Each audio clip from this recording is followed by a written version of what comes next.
Have you ever noticed that no matter what's going on in the economy, no matter who's in power, no matter what outside circumstances, no matter what natural disasters are going on, there are some people who are prospering and there are some people who aren't?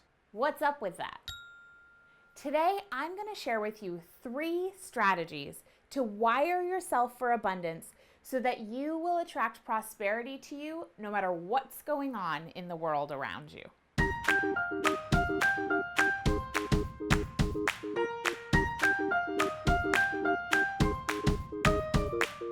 I'm Kate Northrup, author of Money, a Love Story, Untangle Your Financial Woes and Create the Life You Really Want.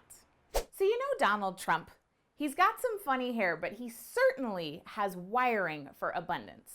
That guy has been bankrupt and then gone back to being in the megabucks category several times.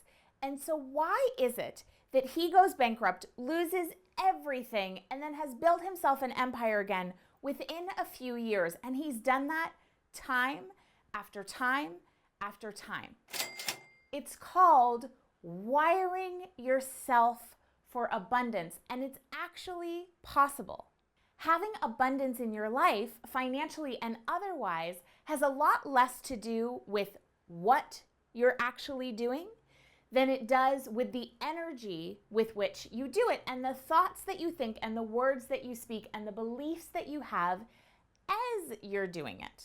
So the good news is, even though you have no control over the economy, you have no control over whether the Democrats or the Republicans are in power, you have no control over what your boss is doing or what your coworkers are doing or how business as usual is going, what you do always have control over is your thoughts, your beliefs, and your behavior, because those are the things that create your reality financially and otherwise. So here are the 3 key things that you need to do in order to wire yourself for abundance. Number 1, pay really close attention, like really close attention to the words and the thoughts that you have when it comes to money. Think to yourself, what were some of the things that you heard growing up? Maybe it was money doesn't grow on trees. What do you think I'm made from money? We can't afford that. Those are kind of a lot of the phrases that many of us heard growing up. And as an adult, if those are the phrases that you're repeating in your mind over and over again, guess what you're creating? A reality of lack. On the other hand, if you're speaking words of abundance, words of gratitude, words of prosperity, and you're thinking those thoughts as well, if you're celebrating other people's success, if you're celebrating your own success and living in gratitude, what you're going to do is create a life of abundance and affluence and prosperity. So as you're going throughout your day, notice the conversations you're having around money and turn them on the upswing. Bring the silver lining in and notice what's going on in your mental chatter as well.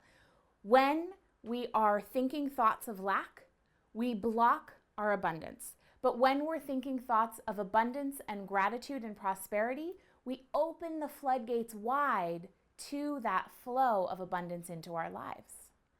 Number 2, watch your judgments. One of the most common things is judging people who have money. Why?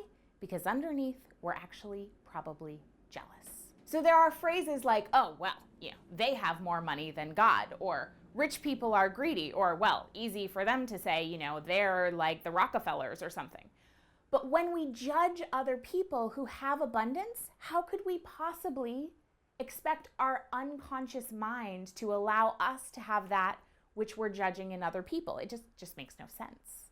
So instead, celebrate the successes of those you see around you who have the kind of abundance you want. When your next door neighbor hires a gardener and their garden is just looking so fabulous and lush, and you think to yourself, man, I would like to have the kind of money that it would take to hire a gardener to work on my gardens. Instead, go over to your neighbor's house and say, thank you so much for these beautiful gardens and for livening up the neighborhood, because every day I get to go by here and look at these gorgeous flowers. Thank you, and they're so stunning. Do you see how much better that feels than sitting in your kitchen window thinking like, meh, meh, meh, meh, meh, must be nice for Susie. She's got all that money from her lawyer husband who she can hire, right? Like that feels gross. So notice and stop yourself anytime you get into judgment or talking badly about somebody who has money, when what you're really wanting to do is attract that to you, and instead switch it to gratitude and celebration. Because when we celebrate what other people have, we get to attract that into our lives as well. Number 3, notice your own abundance. What we put our attention on grows. And so if you're wanting more abundance in your life and to wire yourself to attract more abundance in your life, guess what you have to do? You gotta notice where you're abundant now. Here's an example for you. Say you're wanting to have more money in your bank account and you're thinking, you know what? I'd love to have a few more zeros before the decimal point.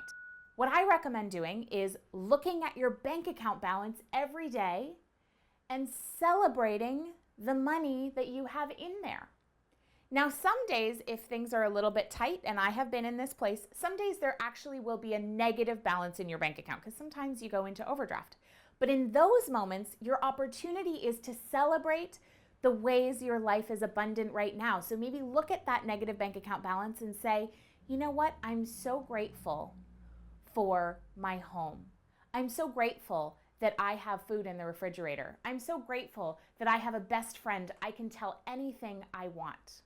Abundance comes in many shapes and sizes, so don't forget to look for it outside of your bank account. The more we focus on gratitude for what we already have, guess what? The more goodness we attract. It's like a giant suction cup sucking in all this amazing goodies into your life.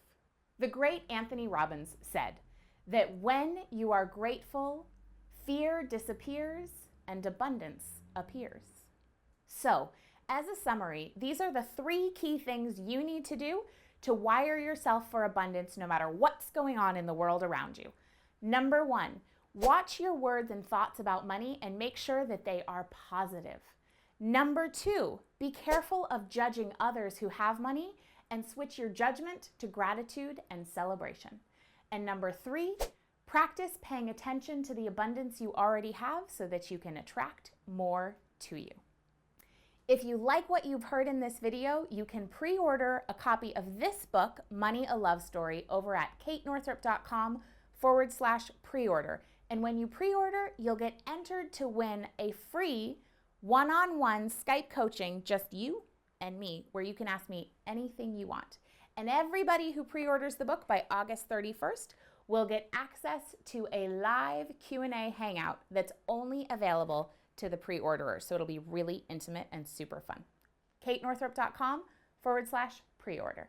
And if you liked this video, press like below, subscribe here on YouTube so you don't miss another episode of Financial Freedom Friday, and I will see you next Friday for the next installment.